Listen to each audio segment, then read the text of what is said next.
எல்லாருக்கும் நமஸ்காரம். இன்னைக்கு மகாபாரத எபிசோட் 129. 129ல் இது பீஷ்மருக்கு எல்லா ஈமகரைகள் செய்கிறார் இல்லையா. அவர் பீஷ்மர் அவருக்கு ஒரு இதை சொல்லுவார், ராஜ நீதியை சொல்லும்போது, பொறாமை மட்டும் வச்சுக்காத அப்படின்னு. பொறாமை பொல்லாது, இன்னொருத்தர் நன்னா இருக்கானே நினச்சி பொறாமப்படாத. நீ நன்னா இருக்கிறதுக்கு வழி தேடிக்கோ, அது தப்பு இல்லை. ஆனால் அவன் நன்னா இருக்கானே நினச்சி நீ பொறாமப்படுறது தப்பு, அது பண்ணாதேன்னுவார். அதை பண்ணாதன்னு சொல்லிட்டு அதுக்கு வியாசர் சொல்லுவார். வியாசர் சொல்லும்போது, எனக்கு புரியலையே சுவாமின்னுவார். சொல்லும்போது பொறாமன்றதை பற்றி என்ன பொறாமையால் அழிஞ்ச ஒரு பெரிய கதையை சொல்லுவார். இவர் சொல்லுவார், வியாசர் சொல்லுவார் தர்மருக்கு. அது என்னன்னா, பிரகஸ்பதி இருக்கா இல்லையா, பிரகஸ்பதி தேவர்களுடைய உபாத்தியாயர். அவர் தான் ஆச்சாரியர் பிரகஸ்பதி. இந்த பிரகஸ்பதி ஒரு தம்பி இருந்தார். இந்த பிரகஸ்பதிக்கு ஒரு தம்பி உண்டு, சம்மர்தன் பேர். அவர் பேர் சம்மர்தன். ஒரு தம்பி உண்டு பிரகஸ்பதிக்கு. இந்த சம்மர்தன் அவரும் பெரிய ஆள். பிரகஸ்பதியோட ஒன்று விட்ட தம்பி தான் சுக்கராச்சாரியார். சம்மர்தன் ஒருத்தர் இருக்கார். சம்மர்தன்றவர் அவரும் பெரிய ஆள். அவரும் நிறைய வித்தியெல்லாம் தெரிஞ்சவர், எல்லா இதுவும் தெரிஞ்சவர், பிரம்மச்சாரி. அவர் எல்லாம் தெரிஞ்சார். இவருக்கு பிரகஸ்பதிக்கு இணையா அவராலே எல்லாம் பண்ண முடியும். அது பிரகஸ்பதிக்கு தேவையில்லாத அவர் மேல பொறாம போறது, தம்பி மேல. இவன் நம்மளுக்கு ஈக்குவலா இவன் வந்துட போறானே, இவன் நம்மளுக்கு ஈக்குவலா வருவானே. அதனால அவரை ரொம்ப இம்சை பண்ணுவார். அவரை ரொம்ப இருக்க விடாத தொல்லை கொடுப்பார். அதனால என்ன பண்ணுவார், அவர் நான் அவரோட இதுக்கு போகல, ரொம்பக்கு போக மாட்டார். அவர் என்ன பண்ணாலும் பண்ணிட்டு போட்டோன்னு பேசாம தான் இருக்காரு. ஆனா பிரகஸ்பதிக்கு இவன் எங்க நம்மளுக்கு போட்டியா வந்துருவானோன்ற ஒரு அந்த தைரியம், அந்த ஒரு பயம் உங்களுக்குள்ள. அதனால என்ன பண்றாரு, அவர் இவர் பதவியில் இருக்கும்போது அவருக்கு நிறைய இம்சையை கொடுக்குறாரு. அப்படி கொடுக்கும்போது அவருக்கு உனக்கு போட்டியா நான் வரமாட்டேன்னு எத்தனையோ சொல்லுவார். சொன்னாலும் அவருக்கு அதையெல்லாம் கேட்குற மாதிரி இல்லை. பிரகஸ்பதி அவர் கொடுக்க தொல்லையை கொடுத்துட்டே இருப்பார். கொடுத்துட்டு இருக்கும்போது இவர் என்ன பண்ணுவார், பைத்தியம் மாதிரி நடிப்பார்.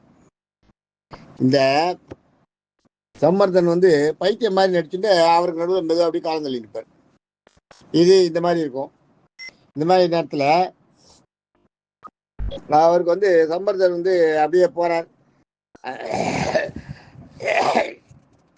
எவ்வளவு அதனால ஒரு சித்தப்பேதம் அடைஞ்ச மாதிரி சம்மர்தன் ஒரு பைத்தியம் பிடிச்சோம் அப்படின்ற மாதிரி எல்லா இடத்துலையும் பேரை அவரே பரப்பி விட்டுக்கிறார். வேணும்னே பண்றாரு.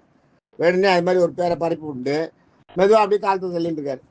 இந்த நேரத்தில் இக்ஷ்வாகு வம்சத்தை சேர்ந்தவன் ஒரு அரசன், பெரிய அரசன், மருத்தன்னு பேரு. மருத்தன்னு இக்ஷ்வாகு வம்சத்தை சேர்ந்த பெரிய ராஜா. அவன் என்ன பண்றான், ஈஸ்வரன் நோக்கி பெரிய தவம் பண்றான். பரமேஸ்வரனை நோக்கி பெரிய தவம் பண்ணி ஈஸ்வரன் என்ன பண்றார், ஈஸ்வரன் காட்சி வரும்போது அந்த ஒரு புதையல் ஒன்று இருக்கும். அந்த புதையல் இருக்கிற இடத்த காட்டி, இதை வச்சுட்டு நீ நாட்டை என்ன வளமா ஆட்சி செய் அப்படின்னு காமிச்சிட்டு போயிடுவார் ஈஸ்வரன். இமயமலையில அந்த புதையல் இருக்கிற இடத்த தெரிஞ்சுடுவான். புதையல் இருக்கிற இடத்த தெரிஞ்சுட்டு அங்கேருந்து கொஞ்சம் கொஞ்சமா அந்த செல்வத்தை கொண்டு நாட்டை ஆளுவான். பிரமாதமா இருக்கும். நாடு ஆட்சி ரொம்ப சுபிஷமா இருக்கும். இந்த மாதிரி சூழ்நிலையில அவனுக்கு என்ன பண்ணுவான், அந்த நாடு நல்லா செழிப்பா இருக்கிற நேரத்துல ஒரு யாகம் பண்ணணும்னு நினைப்பான். ஒரு பெரிய யாகம் பண்ணுவான். அந்த யாகத்துக்கு பிரகஸ்பதிய யாரை அதை இதுவா போட, யாரை நடத்த சொல்லி கேட்கறதுன்னு யோசிப்பான். யோசிச்சுட்டு போய் பிரகஸ்பதி கிட்ட போய் கேட்பான். பிரகஸ்பதி கிட்ட இந்த மருத்தன் போய் கேட்பான், நீங்க இதை நடத்தி கொடுக்கணும்னு. அப்ப தேவர்கள்லாம் என்ன சொல்லுவா, அவன் நரன், அவனுக்கு போய் நீ எல்லாம் பண்ணி கொடுத்தா அவன் இப்ப அவன் இந்த யாகம் பண்ற யாகத்துல அவன் ஜெயிச்சுட்டான்னா, அஸ்வமேத யாகம் பண்ணுவான். அவன் அந்த ஜெயிச்சுட்டான்னா அவனுக்கு இந்திர பதவி வந்துடும். அவனுக்கு ஒரு நரனுக்கு இந்திர பதவி அடையிறதுக்கு நீங்க காரணமாக போறீங்களான்னு பிரகஸ்பதியை எல்லா தேவர்களும் சேர்ந்து சொல்லுவா. சொன்ன உடனே பிரகஸ்பதி அது சரின்ட்டு பிரசாதம் இருந்துருவான். நான் வரமாட்டேன்னு சொல்லுவார். இவர் கேட்டப்ப அந்த மருத்தன் கேட்கும்போது வரமாட்டேங்குவார். இவர் வேற ஆளை தேடிட்டு பாருங்க. அப்ப நாரதர் வருவார். நாரதரோட வேலையை தானே. நாரதர் பார்த்துட்டு, நீ பிரகஸ்பதி வரமாட்டேன்னா அவரோட தம்பி இருக்கான் சம்பர்தன், அவனை வச்சு செய், அவன் என்ன பண்ணுவான், அவனுக்கும் எல்லாம் தெரிஞ்சவன் தான்றார். உடனே சம்பர்தனை போய் மருத்தன் அணுகிறார். அணுகினோடனே சம்பர்தன் என்ன பண்றான், அது வரைக்கும் பைத்தியம் பிடிச்ச மாதிரி சுத்திட்டு இருக்கான் இல்லையா. சுத்திட்டு இருக்க உடனே இதை புரிஞ்சுக்கலாம். சரி, இதை நம்ம செய்யலாம். இந்த யாகத்தை நம்ம என்ன நடத்தி கொடுத்தோம்னா நம்மளுக்கு நல்ல பேர் ஆயிடும். நம்ம பைத்தியன்ற பேர்லாம் பிடிச்சிடும். நம்ம சக்தி என்னன்றது வெளியே தெரியும். அதனால நம்ம பண்ணலாம் அப்படின்னு நினைக்கிறோம். இந்த சம்பந்தனை ரொம்ப தேடி கண்டுபிடிக்கிறான். அந்த மருத்துவன் ரொம்ப தேடி கண்டுபிடிச்சி அவர்கிட்ட கெஞ்சிறான், எனக்கு நீங்க தான் நடத்தி கொடுக்கணும் அப்படின்னு. உடனே அவர் சரின்னு ஒத்துக்கிறார். சரின்னு ஒத்துனா இந்த யாகத்தை ஏற்பாடு பண்றார். இது பிரகஸ்பதிக்கு தெரிஞ்சவொடனே இன்னும் கடுப்பாகிறாரு. ஐயோ நம்ம தம்பியை பிடிச்சானா, இவனை நம்ம விட்டது தப்பா போச்சு, இவனை அன்றைக்கே கொண்டுக்கணும், கொல்லாமல் நம்ம விட்டதுனால அவன் என்ன பண்ணிட்டான், இப்போ வந்து நமக்கு போட்டியாக வந்து யாகம் செய்கிறான், யாகம் நடத்துகிறான், இவனை விடக்கூடாது, இவனை உயிரோட விடக்கூடாது, இவனை உயிரோட விடக்கூடாதுன்னு ரொம்ப உள்ளுக்குள்ளே புலம்புவார் பிரகஸ்பதி புலம்பிட்டு இந்திரன் வந்து ஒரு நாள் கேட்பான். இந்திரன் வரும்போது பார்த்தா பிரகஸ்பதி ரொம்ப சோர்ந்து போயிருக்கும்போது கேட்பான், என்ன ஆச்சு, ஏன் இப்படி ஆகிட்டீங்க, நீங்கள் நல்லா தானே இருந்தீங்க, திடீர்னு உடம்பெல்லாம் வெளுத்து போச்சு, ஆள் ரொம்ப சோகமாயிட்டீங்க அப்படின்னு சொன்ன உடனே இவர் விஷயத்த சொல்லுவார். ஆக்சுவலாக பொறாமன்றது அப்போ ஒரு பெரிய தப்பான விஷயமாவே அவளுக்கெல்லாம் தெரியாது. எனக்கு வந்து ரொம்ப என் தம்பி டெவலப் ஆகிறான், என் தம்பியை வச்சுட்டு நான் என்கிட்ட வந்து கேட்டேன், தேவர்கள் சொல்கிறதே நீ சொல்கிறதெல்லாம் கேட்டு நான் பண்ணி கொடுக்க மாட்டேன்னு சொல்லிட்டேன் அந்த யாகத்தை. ஆனால் அந்த அஸ்வமேத யாகத்தை என் தம்பி சம்மர்த்தன் செய்கிறான், சம்மர்த்தன் மருத்தனுக்கு செஞ்சு கொடுக்குறேன்னு கொடுத்துட்டு அவன் வந்து இப்போ அதை செய்யறதுக்கு ஒத்துட்டுருக்கான். இப்போ நான் வந்து இவனுக்கு வந்து தேவையில்லாத அந்த மருத்தனுக்கு விரோதியாகவும் ஆகிட்டேன். ரெண்டாவது நான் மாட்டேன் என்னதை வந்து இன்னொருத்த செய்யலான்னா அவன் எனக்கு எதிரி தானே அப்படின்னும். உடனே இந்திரன் என்ன பண்ணுவான், சரி நான் பார்த்துக்கிறேன், நீங்கள் அதை பற்றி கவலைப்படாதீங்க, நீங்கள் தைரியமாக இருங்கன்னு பிரகஸ்பதியை சொல்லிவிட்டு இப்போ நீங்கள் செய்யறதுக்கு தயாரானுவோம். உடனே அக்னியை கூப்பிடுவோம், அக்னி பகவானை கூப்பிட்டு நீ போய் அவங்ககிட்ட பேசு, மருதன்கிட்ட பேசி இது மாதிரி சம்பளத்தில் விட்டு நீ வந்து மறுபடியும் பிரகஸ்பதியை வச்சுக்கிறியா சொல்லு, பிரகஸ்பதியை வச்சு செய்ய தந்ததுன்னா இந்த யாகத்தை நான் நடத்த விடுறேன், இல்லைன்னா நான் இப்பயே அந்த யாகத்தை அழிச்சிடுவேன், தீக்கிரையாக்கிடுவேன்னு போய் சொல்லு. அதனால இல்லைன்னா ஒன்று அவனை வந்து பிரகஸ்பதியை வச்சு நடத்துறதுக்கு ஏற்பாடு பண்ணிக்கிறதுக்கு ஒத்துக்க சொல்லு, இல்லைன்னா அவன் யாகத்தை அழிச்சிட்டு வந்துருந்து இப்போ இந்திரன் சொல்லி அனுப்புவான். அதே மாதிரி அக்னி போய் கேட்பான். அக்னி போய் இவங்கிட்ட மருத்தன்கிட்ட விஷயத்த சொல்லுவோம், இது மாதிரி அதுக்கு தான் நான் வந்திருக்கேன். அக்னி பகவான் வந்த உடனே மருத்தனுக்கு ரொம்ப சந்தோஷமாயிடும், தேவர்கள்லாம் வர ஆரம்பிச்சுட்டா நம்ம யாகத்துக்கு அப்படின்னா நல்ல முன்னேற்றம் தானே, அது நல்ல முன்னேற்றம் தானே, அது மாதிரி ஒரு முன்னேற்றம் கிடைக்கிறது கஷ்டம் தானே. அக்னி பகவான் நேராக வர்றாருன்னா சாதாரண விஷயமா என்ன, அக்னி நேராக வந்திருக்காருன்னு அக்னி பகவான்கிட்ட ரொம்ப வந்து அவருக்கு எல்லா இதுவும் செய்வான், எல்லா பணிவிடைகளும் செய்வான். செஞ்சுட்டு அப்புறம் என்னன்னு கேட்கும்போது அவர் இந்த மாதிரி சொல்லுவார். இந்த மாதிரி சொல்லும்போது அவன் யோசிக்கும் போது அங்கே பக்கத்தில் இவர் இருப்பார், நம்ம இவர் சம்பர்த்தர் இருக்கார். சம்பர்த்தருக்கு இந்த விஷயம் எட்டுறது, சம்பர்த்தருக்கு இந்த விஷயம் எஞ்சவுடனே ரொம்ப கோபம் வருது அவருக்கு. ரொம்ப கோபம் வந்து பாதியாக நான் ஆரம்பிச்சுட்டேன், இப்போ வந்து யாகத்தை நடத்துறதுக்கு நல்லா ஏற்பாடு பண்ணிட்டேன், இப்போ வந்து நீ வந்து கெடுக்கலையாத அப்படின்ட்டு அக்னி பகவானை கூப்பிட்டு மிரட்டுவார். இவர் அக்னி பகவான்கிட்ட ரொம்ப கோபப்படுவார், நீ மரியாதையாக ஓடி போயிடு, இல்லைன்னா உன்னை எப்படி ஹேண்டில் பண்ணுறதுன்னு எனக்கு தெரியும், நான் பிரம்மச்சாரிய விரதம்ன்றது சாதாரண விஷயம் இல்லை, ஞாபகம் வச்சுக்கோ. எப்படியாப்பட்ட தெய்வங்களையெல்லாம் அடி பண்ணி வைக்கும்.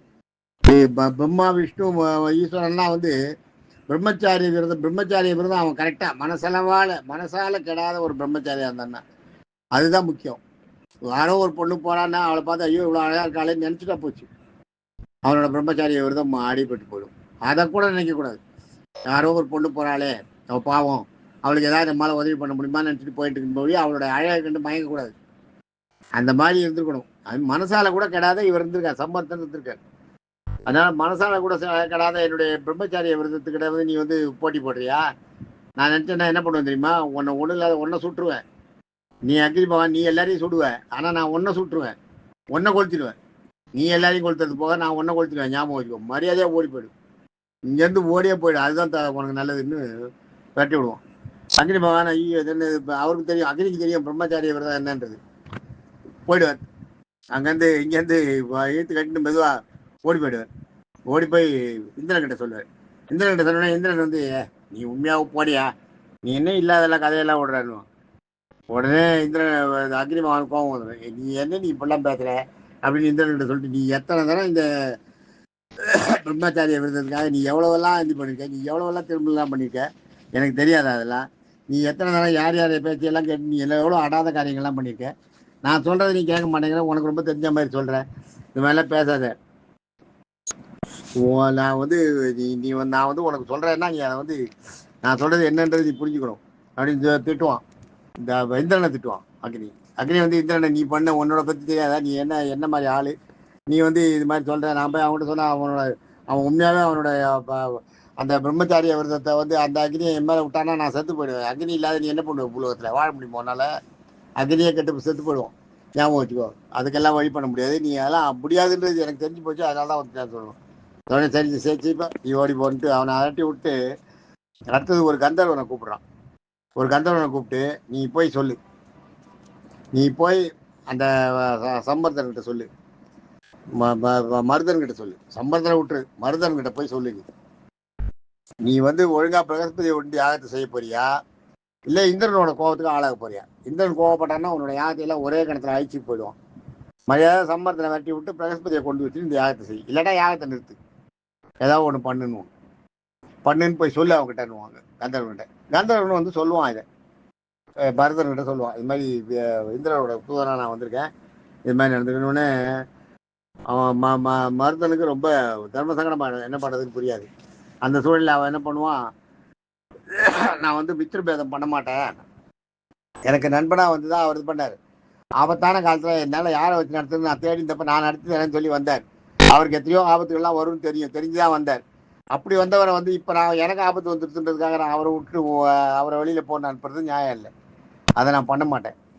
அவரை நான் என்ன இருந்தாலும் அவரை நான் சம்பர்தனை வந்து வெளியில் விட்டு வெளியில் அனுப்பிட்டு இந்த யாகத்தை நான் நடத்துறேன்னு நினைக்க மாட்டேன். அதோட யாகத்தை நடத்துறத வேணா நிறுத்துறதுனால நிறுத்துவேன். யாகமே நின்று போனாலும் எனக்கு அதை பற்றி கவலை இல்லை. சம்பர்தனை நான் வெளியில் அனுப்ப மாட்டேன், நீ போய் சொல்லிட்டு இந்திரன்கிட்டேன்னு சொல்லுவோம். கந்தர்வன்கிட்ட கந்தர்வனும் போய் சொல்லுவான். சொன்ன உடனே இந்திரனுக்கு ஆத்திரமா ஆவேசமாக வரும்போது அவன் பிரகஸ்பதிகிட்ட சொல்லுவான், என்ன இது மாதிரின்னு. பிரகஸ்பதி பரவாயில்ல விட்டுருன்னுவார். ஆனால் இந்திரனுக்கு தன்னை அவமதிச்சுட்டானே. பிரகஸ்பதி சரி பரவாயில்ல அவன் நடத்தி போட விட்டுருன்னுவார். ஏன்னா அப்போ அவருக்கு தம்பின்றது சரி ஓங்கி போகிறான் விடுன்ற எண்ணம் வந்துடும். ஆனால் இந்திரனுக்கு வந்து நம்மளை வந்து அவமதிச்சானே இந்த ராஜா, இந்த ராஜா வந்து நம்மளை அவமதிச்சானே, அவனை விடக்கூடாது. இந்த ராஜா நம்மளை அவமதிச்சானே, அவனை நம்ம விடக்கூடாது. இந்த மருத்தனை வந்து நம்ம விடக்கூடாது. இந்த மருத்தன்ற ராஜா நம்மளை அவமதிச்சிருக்கான், இவனை வந்து நம்ம விடவே கூடாது அப்படின்னு ஆத்திரப்பட்டு இந்திரன் என்ன பண்ணுவான், பெரிய படையோட டம்மால் டுமில் இடியும் கிடியும் ஓசையுமா எடுத்துட்டு போயிடுவான். அங்கே இதுக்கு போயிடுவான், அந்த சம்பரத்தோட இதுக்கு போயிடுவான், இந்த மருத்தனோட யாகத்து பூமிக்கு போயிடுவான். மருதன் என்ன பண்ணுவான், ஐயோ மோசம் போச்சு, இந்திரன் வந்துட்டு சண்டைக்கு, இவனை எப்படி இவனை யாரை என்ன ஃபேஸ் பண்ண முடியும், இவனை எப்படி ஜெயிக்க முடியும் இந்திரனை அப்படின்ட்டு நேராக சம்பர்தன் வந்து சரணாகதி அடைஞ்சிடும். சம்பர்தன் என்ன பண்ணுவார், நீ பயப்படாத தைரியமா நான் பார்த்துக்கிறேன்னு சொல்லிட்டு சம்பர்தன் அவர் செஞ்ச தாவ பலன்கள்லாம் இல்லையா, அந்த பலன்களை வச்சு அந்த கூடாரத்தை சுத்தமாக மூடுவார். மூடிட்டு ஒரு பாட்டுக்கு பண்ணிட்டு இருப்பார். உள்ளே எல்லாம் நடந்துட்டு இருக்கும், வெளியில என்னென்னோ பண்ணி பார்ப்பான் இந்திரன், என்னென்னோ பண்ணி பார்ப்பான் அதை உடைக்கிறதுக்கு. இந்திரன் அவனுக்கு தெரிஞ்ச எல்லா விதையும் பண்ணி பார்ப்பான், ஒன்றும் நடக்காது. அது பாட்டுக்கு யாகம் நடந்துகிட்டே இருக்கும். அப்புறம் தான் இந்திரன் உணர்வான், அக்னி சொன்னது சரிதான் அப்படின்ட்டு. தோத்துருவான் சொல்ல மாட்டான். சரி நான் நீ இப்போ இவ்வளோ கஷ்டப்பட்டு நீ பண்ணுற, சரி நான் ஒத்துக்கிறேன் அப்படின்னு சொல்லிட்டு அவ்வளோதான் வந்து அவர் கூட ஒத்து போயிடுவோம். பிரகஸ்பதி வந்து இந்திரன் வந்து பிரகஸ்பதிக்காக சண்டை போட வந்தவன் அந்த இவனோட இது ஜாஸ்தியாக இருக்குன்னு ஒன்று, மருத்தனோட பவர் ஜாஸ்தி ஆகிடுச்சுன்னு ஒன்று தெரிஞ்சவொடனே, சம்பர்தன் சப்போர்ட்டில் ஜாஸ்தி ஆகிடுச்சோடனே அப்போ தான் அவன் சம்பர்தனோட பவரை பார்க்குறான். இந்திரனுடைய ஆயுதங்களை தாங்கிற வலிமை வஜ்ராயுதத்தையே போயிட்டு வாங்குறது. இவன் அமைச்ச கோட்டை, ஒரு கோட்டை மாதிரி அமைச்சிடுவார் சுற்றி, தன்னுடைய மந்திர சக்தியால், தன்னுடைய தங்கிட்ட ஞான சக்தியால் ஒரு கோட்டை மாதிரி உருவாக்கிடுவார். அந்த மருத்தன யாகசாலையை வாங்கிறவனே இவனால் ஒன்றுமே பண்ண, அந்த யாகத்தை அழிக்கணுன்றதானே இந்திரனோட எய்ம். யாகத்தை கிட்டே வர முடியாது, போயிட்டு வாண்டுவார். அவ்வளோதான், திணறுவான், என்னென்னவோ பண்ணி பார்ப்பான், ஒன்றும் முடியாது. அங்கே உள்ள யாகம் நடந்துகிட்டே இருக்கும். அப்போ உண்மையாகவே இந்திரன் யோசனை பண்ணுவான், இவன் சம்பந்தன் பெரிய ஆள் தான், நம்ம என்னமோ நினச்சோம், பிரகஸ்பதியை விட இவன் பெரிய ஆள் தான் அப்படின்னு. எப்பயுமே இந்திரன் வந்து நல்ல ஃப்ரெண்டாக இருப்பான், நேரத்தில் கை விடுறதுக்கும் தயங்க மாட்டான். ஞாபகம் வச்சுக்கோ, கை விடுறதுக்கும் தயங்க மாட்டான் இவன் அது மாதிரி அந்த பாம்பை இது பண்ணா இல்லையா, இவரே கடிச்சு தட்சகன்ற பாம்பு ஜனமேஜயனை கடிச்சது, இது பரிசுத்தை கடிச்சுட்டு. அப்போ ஜனமேஜயன் யாகம் பண்ணுறான் இல்லையா, யாகம் பண்ணும்போது இப்போ எல்லாரும் போய் இது பண்ணுறான். இந்திரன் வந்து இந்திரனோட ஃப்ரெண்டாகிடுறான் இவன் தட்சகன். உடனே போய் இந்திரன் வந்து என்ன பண்ணுறான், நீ நான் அடைக்கலம் கொடுக்குறேன், ஒன்று நீ போகாத, ஒன்று நான் பார்த்துக்கிறேன்னும் போது இந்திரனையும் தேரையும் சேர்த்து வைப்பார். இவர் உத்தங்க மகரிஷி என்ன பண்ணுவார், அதையும் சேர்த்து வைப்பார். வா எனக்கு தேவை தட்சகன் சாகணும், அதுதான் தட்சகனை கொண்டு வரணுவார். உதங்கருக்கும் தட்சகனுக்கும் அதுவே தனியாக அது ஒரு சண்டை நடக்கும். முன்னாடி அது அவளுக்குள்ள மனசுக்குள்ள ஒருத்தர் ஆகாது. தட்சகனை இழுப்பார், இழுத்தா தட்சகன் வரமாட்டான். தட்சகனை வந்து அவன் தட்சகனையும் இந்திரனையும் சேர்த்து இழுப்பார்.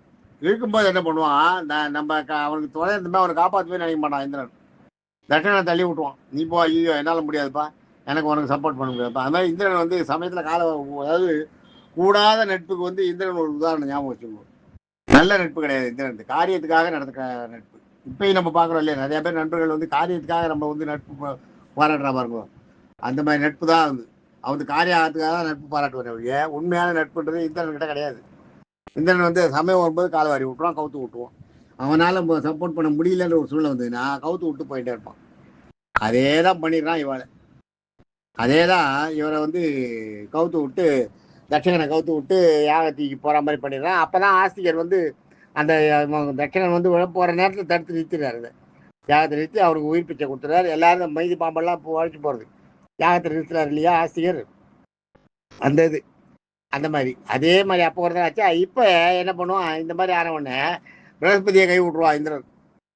இந்த இந்த இன்சிடென்ட்ல பிரகஸ்பதியை கை விட்ருவான். கையை போனா போகிறது, சரி அவன் நன்னா தான் பண்ணுறான் யாகம், உங்கள் தம்பி சம்பர்த்தனம் நன்னா தான் பண்ணுறான், அவன் இருக்கட்டும், அவன் பண்ணிட்டு இருக்கட்டும், வேற வழி கிடையாது. வேற இதில் அவர் வந்து வேற ஒன்றுமே பண்ண முடியாது, பண்ணட்டும்னு சொல்லிட்டு அவரும் யாகத்தில் கலந்துக்க, இந்திரனும் யாகத்தில் கலந்துப்பான். அதுக்கு என்னன்னா மருத்தன் வந்து கோவப்படாத இருந்தது தான் காரணம். ஞாபகம் வச்சுக்கோ, மருத்தன் வந்து இந்திரனை எதுக்கவே இல்லை. இந்திரன் கிட்ட தற்காப்புக்கு தான் படையை வச்சு தற்காத்து பண்ணிட்டானே ஒழிய எதுக்கவே இல்லை மருத்தன். மருத்தன் வந்து சம்பர்த்தன சடாகதினா சம்பர்த்தனம் அவரை எதுக்கல. இந்திரனை சுற்றி ஒரு கோட்டை மாதிரி கட்டிட்டு இந்த கோட்டைக்கு மேலே அவனால் ஒன்றும் பண்ணிட்டு வர முடியாது, பார்த்துக்கலான்ட்டு உள்ளே எல்லாம் யாகம் பண்ணிட்டு இருக்கான். அதை பார்த்த உடனே தான் அவனுக்கு அப்போ தான் அவருடைய சம்பர்த்தனோட பவர் என்னன்றது இந்திரனுக்கு தெரியுது. இந்திரனுக்கு தெரிஞ்சவொடனே சம்பர்த்தனங்கிட்ட நட்பாக இன்னொன்று பார்ப்பான். ஏன்னா பிரகஸ்பதி எப்பயாவது ஏதாவது பண்ணார்னு வைங்க, பிரகஸ்பதிக்கும் இந்திரனுக்கு சில நேரத்தில் தகராறு வந்துடும். அது மாதிரி வர நேரத்தில் நம்ம சம்பர்த்தனை வச்சு அந்த காரியத்தை முடிச்சுக்கலாம் அப்படின்னு அதுக்குள்ளே அவங்க ஒரு அது அதான் கூடா நட்புன்றாலே. அதுதான் இவனோட இது வந்து இந்த பலன் சார்ந்த நட்பு இந்திரனோட. இந்திரன் வந்து இந்திரன் ஆக்சுவலாக நல்லவன் கிடையாது. இந்திரன்கிட்ட நிறைய அந்த காரியம் அவங்க காரியம் ஆகணுன்றதுக்காக என்ன வேணாலும் பண்ணுவோம். அது மாதிரி வந்து பண்ணுறான். அது மாதிரி வந்து பண்ணுறான். அந்த மருத்துவன்கிட்ட வந்து டக்குன்னு அவன் இந்திரன் வந்து சமாதானம் ஆகிடுவான். நம்ம சமாதானமாக போயிடலாம் அப்படின்னு சொல்லுவான். சம்பரத்துக்கிட்டையும் சொல்லுவான். சம்பரத்தில் அதுக்கு என்ன பரவாயில்லைங்க, இவர் பட்ட இந்த பிரகஸ்பதிக்கு என்னன்னா அவர் பொறாமையாக தானே பையனை தன்னோட தம்பி அது மாதிரி பண்ணார், அதுக்கான பலனையும் அனுபவிச்சுவார். தன்னுடைய தம்பியை தான் பண்ண அந்த அந்த இது என்ன பண்ணாரோ, எவ்வளோ கொடுமை பண்ணாரோ அத்தனையும் வந்து இந்த அவரோட பொறாமையில தான் பண்ணது தம்பிக்கு. அத்தனையும் இந்த இடத்துல வந்து போயிடும், அடிபட்டு போயிடும். அத்தனையும் அவரோட இதெல்லாம் புரிஞ்சு போயிடும். அவர் நல்லா எல்லாம் பண்ணுவார், எல்லா காரியங்களையும் நல்லா பண்ணுவார். அந்த மாதிரி சம்பரத்தில் வந்து ஒரு மரியாதை வந்துடும் உலகத்தில். இப்போ பிரகஸ்பதிக்கு உள்ள எரிச்சல் அதிகம் அப்படியே தான் இருக்கும். என்ன பண்ண முடியும், எல்லாம் முடிஞ்சு போச்சு. அவன் இந்திரனை தான் நம்ம நம்பினோம். இந்திரனே வந்து போய் அவங்ககிட்ட சரண்டர் ஆகிட்டான். சரி போ விடு, இவருக்கும் கொஞ்சம் பரவாயில்ல விட்டுலான்ற எண்ணம் வந்துடுது இல்லையா. முதல்ல இந்திரன் தான் பிரகஸ்பதி போகட்டும்னு விட்டார். இந்திரன் வந்து அதெல்லாம் இல்லை, அது மாதிரி விட முடியாது, எங்கிட்ட பகையாயிட்டா நான் விட மாட்டேன்ட்டு போவான். கடைசியில் அவருடைய பவரை பார்த்து இவர் நம்மளுக்கு சரியான நேரத்தில் யூஸ் ஆவார் அப்படின்னு ஒரு குறுக்கு சால் ஓட்டுவான், குறுக்கு இது போடுவான். பிரகஸ்பதிக்கு பதிலாக இவரை நம்ம யூஸ் பண்ணிட்டு சூழ்நிலை வந்தாலும் வரும். பிரகஸ்பதிக்கு தெரிஞ்ச எல்லாமே இவருக்கு தெரிஞ்சிருக்கு. இது மாதிரி இந்திரனோட புத்தி. அது மாதிரி பண்ணிடுறான். இந்திரன் வந்து அதனால அவர்கிட்ட சமாதானமாக போயிடலாம், நம்ம ஏன் பிரகஸ்பதிக்காக இவங்ககிட்ட சண்டை போட்டுக்கணும் அப்படின்ட்டு இவர்கிட்ட சண்டை ஒத்து போயிடுவோம். இவர்கிட்ட ஒத்து போய் இவரை வந்து ஃப்ரெண்ட் ஆக்கிட்டு இவர் அந்த யாகத்தை முடிய வரைக்கும் அவர் கூட இருந்துட்டு யாகத்தை எல்லாம் நடத்திட்டு யாகம் முடிஞ்சவொடனே அவிர்ப்பாகத்தையும் வாங்கிட்டு போயிடுவார். வாங்கிட்டு போய் பிரகஸ்பதி கிட்ட என்னால் ஒன்றும் பண்ண முடியல, உங்கள் தம்பி வந்து ரொம்ப பவர்ஃபுல்லாக இருக்கார், அதனால நான் வந்து அந்த யாகத்தில் கலந்துட்டேன். ஆனால் அந்த யாகம் நடந்து முடிஞ்சாலும் அவனுக்கு வந்து அஸ்வமேத யாகம்லாம் நடத்தி பண்ண அந்த மருத்தனுக்கு எது வந்தாலும் அவனுக்கு வந்து இந்திரலோக பதவி அடையணுன்ற எண்ணம் கிடையாது. அஸ்வமேத யாகம் செஞ்சான வழியே இந்திரலோக பதவி வேணும்னா அடையலாம் அவனுக்கு. ஆனால் அவனுக்கு அந்த எண்ணம் இல்லை. இந்திரனே இருந்துட்டு போகட்டும்னு சொல்லிடுறான். இந்த இந்திரனே இருந்துட்டு போட்டான், அதனால ஒன்றும் இல்லை, எனக்கு ஒன்றும் இல்லை, நான் இங்கே என்னோட பூமி மக்களுக்கு நான் நல்லது செய்யணும்னு நினச்சேன், அது செய்கிறேன் அவ்வளோதான் அப்படின்னு ரொம்ப சாதாரணமாக கேஷுவலாக சொல்லிட்டு போயிடுவான். இப்படியாக இந்த இது முடிகிறது. நாளைக்கு வந்து இவர் சொன்ன கதை இது. நாளைக்கு உதங்கருக்கு கிருஷ்ணன் என்ன பண்ணுறாரு அதை பற்றி பார்ப்போம். தேங்க்யூ.